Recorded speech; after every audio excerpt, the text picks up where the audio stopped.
usalama, ya kulinda mpaka zetu, huyo kijana wenu hapa ndio anasimamia. Pia ningependa, sijui kama yuko, lakini katika kaunti hii nitambue kwamba Vice CDF General Omenda pia ni mkaaji wa kaunti hii ya Trans Nzoia. Sasa wale wengine wa kiserikali, directors, CEOs, pahali mlipo, mkiinuka tu wherever you are, so that we can acknowledge you. There are so many, I could not have had the rest with me. Asanteni sana, let me acknowledge you. Your Excellency, some jobs are no ordinary tasks. They are a calling. They are a leap of faith. And many lives depend on those jobs. One such job is the job of being the chairperson of the IEBC.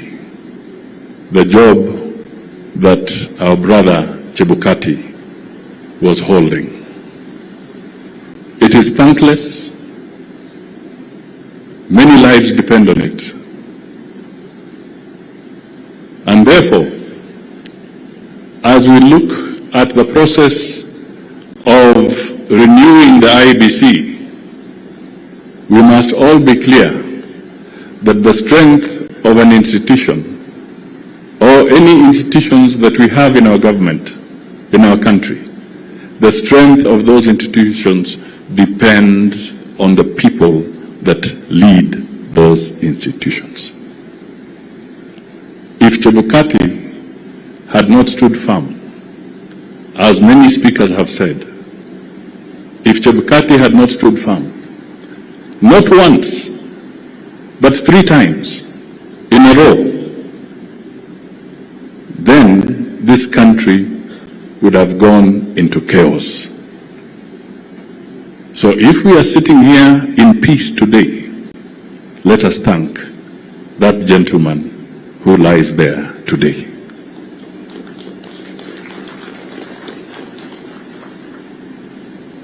He never gambled with people's lives. Hakucheza kamare na maisha ya watu. Alihakikisha kwamba ni lazima atekeleze wajibu wake kulingana na sheria na kuhakikisha kwamba ukweli ndio unafaulu. Alitufunza. And Your Excellency, it is now in the public domain. There is one bill that we call, it is now before Parliament, the Transition of Executive Authority and Assumption of Office Bill.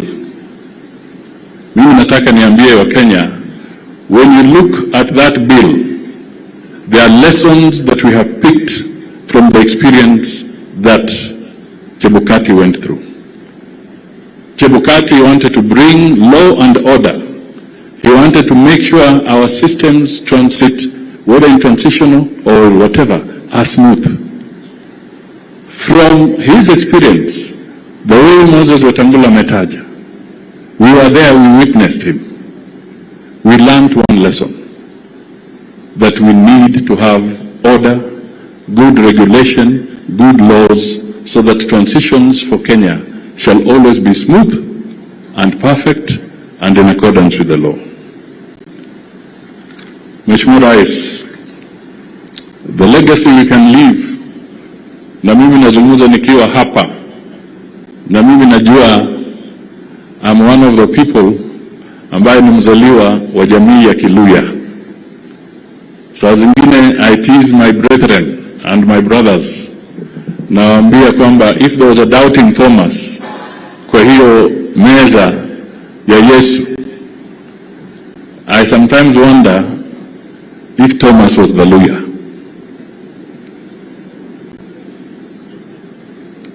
Kwa sababu kama kuna watu who will always doubt even when everything is literally in front of you, bado wanauliza maswali garigerio, negatodo, courage.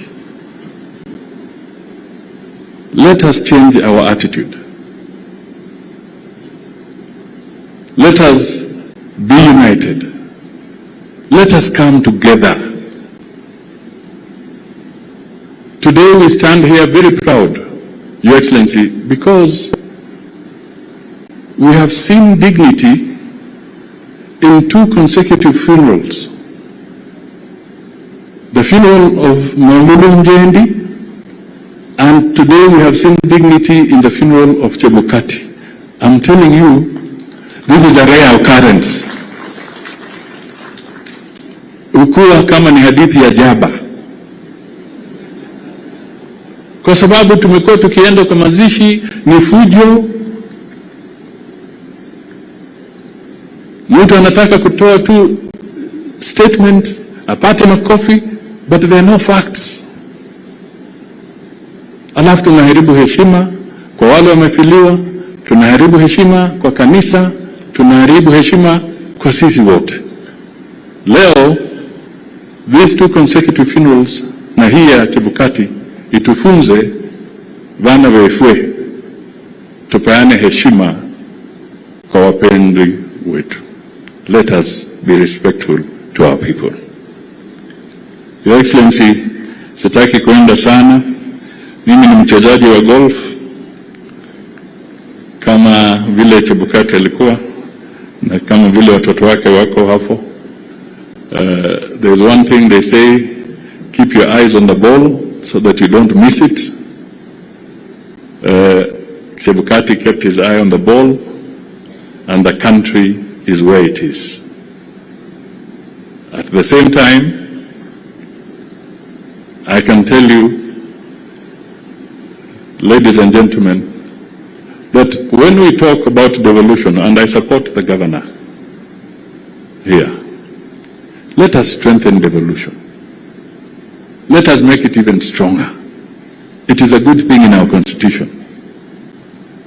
And I also want to admit and to let you know that in terms of resource allocation,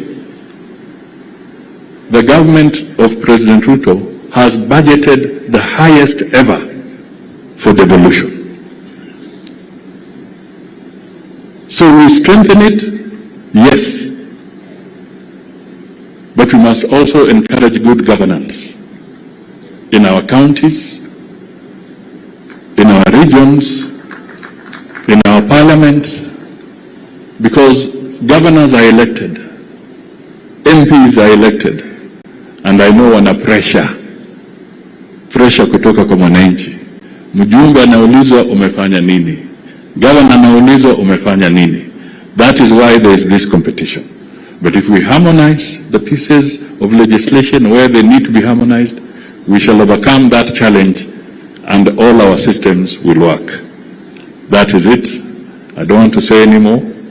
Finally, Your Excellency, I didn't want to say it loudly, but the 19th hole is in a golf course is usually the bar. Baada wamecheza wanaenda kukunywa kinywaji hapo kwa bar. But I want to also tell the people here, for the last 3 years, I have avoided the 19th hole.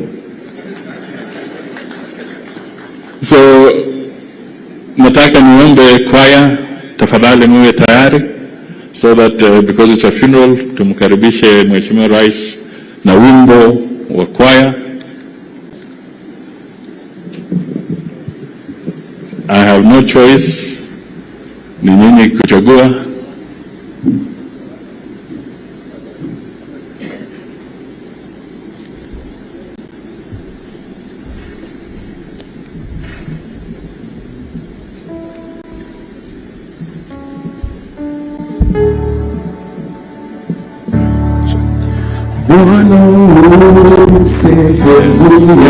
Can we all stand up?